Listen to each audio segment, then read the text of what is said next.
Hi guys, I'm now in Genting Highlands where BMW Toyota has just launched the all-new Corolla.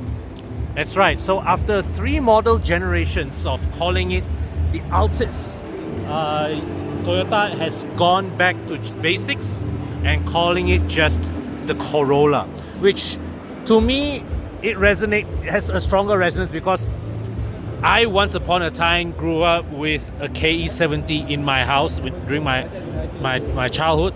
So I've always preferred to call it just the Corolla. And yeah, just going back to basics, to me, it works. Yeah, I like that. I appreciate that. Now, there are 2 variants on offer.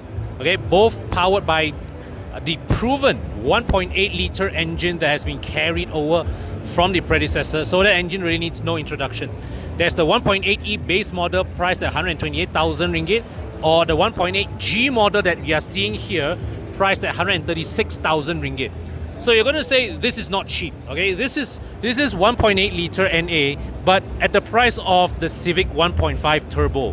Why is that so? Because once again, BMW Toyota has chosen not to assemble this locally, but import this CBU from Thailand. So now we stand at the boot. You notice that the Altis badge is still there, but for the purposes of our market, they are just communicating it as the Corolla. All right, the decision is made purely for the reason of repositioning the Corolla as a bit of a more classical, more conservative choice, because right now in the market, right, you have the Civic, you have the Mazda 3, which are both very, very sporty vehicles aimed at the young. So Toyota obviously saw the opportunity to tap into the appeal for those who want something with less loud appeal, a bit more conservative, more comfort oriented, more elegance. But the funny thing is, this is perhaps the sportiest iteration of the Corolla for a long time, perhaps since the days of the AE86. You see, this Corolla here, even though it runs on an old engine, it is sitting on an all-new platform.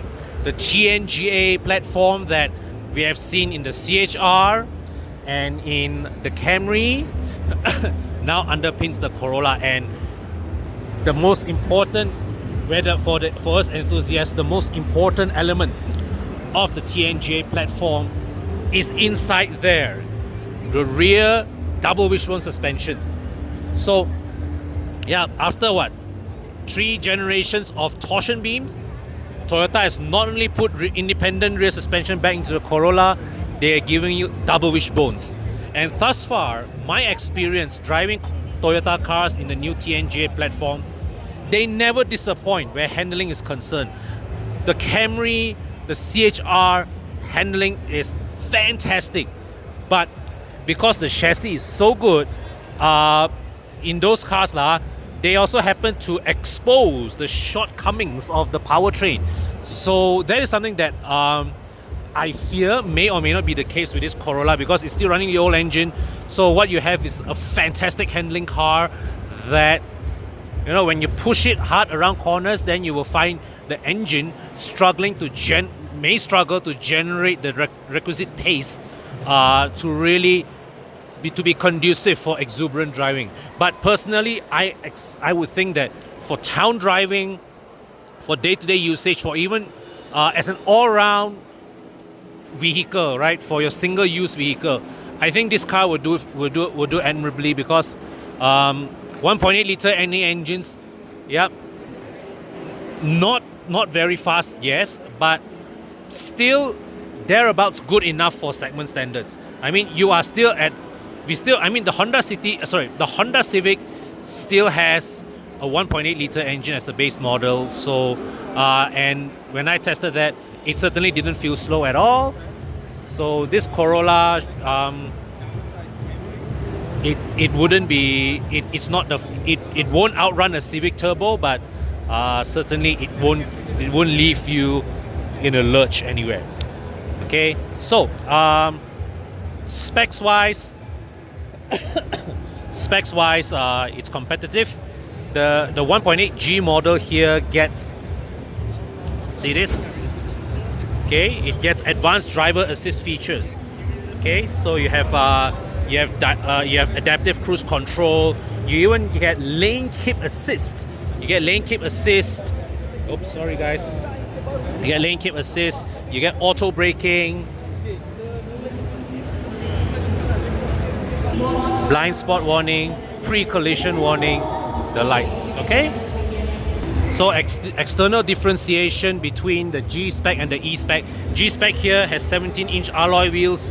The E spec has 16s. Okay, and so all variants get the LED daytime running lights. Both variants get the LED daytime running lights, but the G spec here gets LED main bulbs. The E spec gets halogens, which is all right, good enough. All right, and here, interestingly, this is the front door, and there's this cut. Okay, so this piece of glass is fixed, and so this is only the sliding window is only up to here, and you can see as the guidelines go, so it goes all the way down like this. Okay, so yeah, the way the window, the way this the door curves here, so you see, because they've got the glass to terminate right at the edge of the door frame, but but you see that it's impossible for them to run the window guide mechanism right at the edge of the door, so that's why they have to put this fixed piece of glass here to enable the power window mechanism. Okay. And you can see it at the tail lights here. You've got this little aerodynamic fins.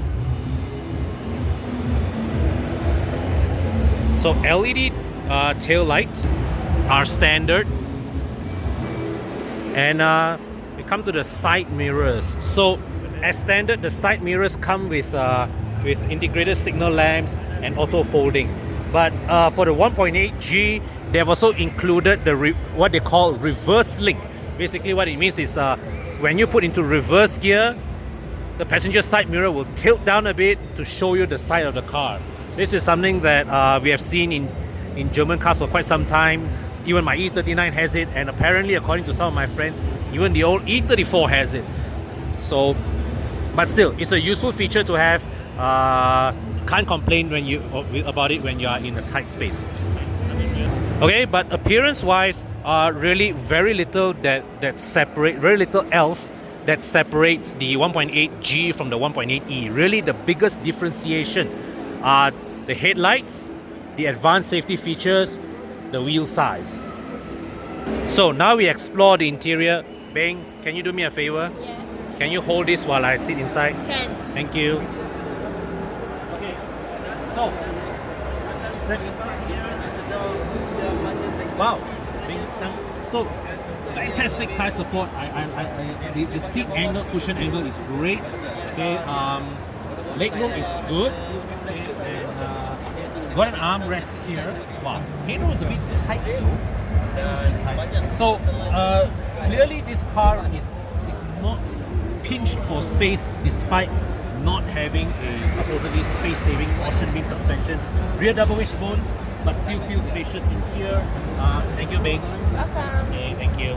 So not so good in terms of headroom, but legroom here, fantastic. We've got this. Wow, am I in a red light district or what? So, okay. So Evo team has just taken over this car. There's Nas in front, Bobby there. Okay. Okay, guys, I'm going to do the lazy thing. I'm just going to put my camera in front and tap onto Bobby's narrative. Satu yang kita perasan dekat dalam kereta ni yang Okay, just kidding there. Okay, so Nas just moved his seat forward. I just come here. well, you can see this fantastic leg room. So overall, right, I'm very happy with these rear seats. Okay, great support, great lean angle, great leg room. It's just that it's just that up here, a bit tight for headroom for anybody significantly taller than my 170 centimeter frame. Okay, so we're going to check out the driver's seat. Okay, so we step inside here. Okay, they only have one car here. It's very busy launch venue. So yeah, fantastic build quality. This looks like a freestanding screen, right? It's not. Okay, look here. This is actually just a standard 2-DIN unit that goes inside this assembly. So Toyota, they did this trick in the CHR. They repeated it here. I think it's brilliant because what it means is that you have the appearance of a freestanding screen, but you still have that freedom to take this out and put in your own aftermarket head unit if you so prefer. Okay, the dashboard overall design is very minimalistic and it's very narrow. Alright, it's vertically very narrow. So so all the aircon controls are just concentrated in this area. You've got a wireless Qi charger here, exclusive for the 1.8G model, and electronic parking brake here. Okay, so so for the 1.8G they give you an electronic parking brake, but for the 1.8E you still get a mechanical handbrake. So I do not know how they differentiate the console, but there you go. Okay, maybe so perhaps this rear section here, as you can see from this split line here, this rear section is probably different if you go to the 1.8E. Alright, so very nice materials, solid, and yeah, here soft touch stuff here. This is also decently soft. It's not the katok type. Okay, and up here, this armrest opens up to a 12-volt socket and a USB port. This armrest feels damn solid. Okay, you get pedal shifters here, and as you can see, okay, here you have the active cruise all the Toyota safety sense controls, lane keep assist, collision warning, cruise control. Okay, here the instrument cluster. This looks like a full LCD screen. Okay, which I can't show you because I can't start the engine. But perhaps later when I get the car for a review, or you can watch Bing's video. Bing and Chris V, they came for the media drive. So yeah, you can view it on their channel. Okay, so let me just show you over there these lower buttons here.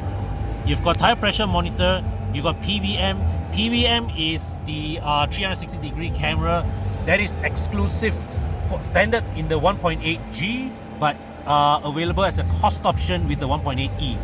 There's a automatic high beam assist there as well, and manual headlight adjustment. Okay, so this here we have it. This is the all new Toyota Corolla. So price wise, 128,000 to 136,000 ringgit, not cheap. Okay, if you compare it with a Civic 1.8, it is on par in pricing with a Civic 1.5 Turbo. But for what you get, Toyota has loaded this car with great safety features, full autonomous braking, adaptive cruise control, rear. But I think the big selling point of this car will be the TNGA platform with its rear double wishbone suspension. I think that really will give this car fantastic handling. I can't wait to experience it myself. The engine really would be a bit of a weak point if you want to think of it, but it's a trade-off. Okay, you know it will be the most reliable engine in the segment, no issues whatsoever.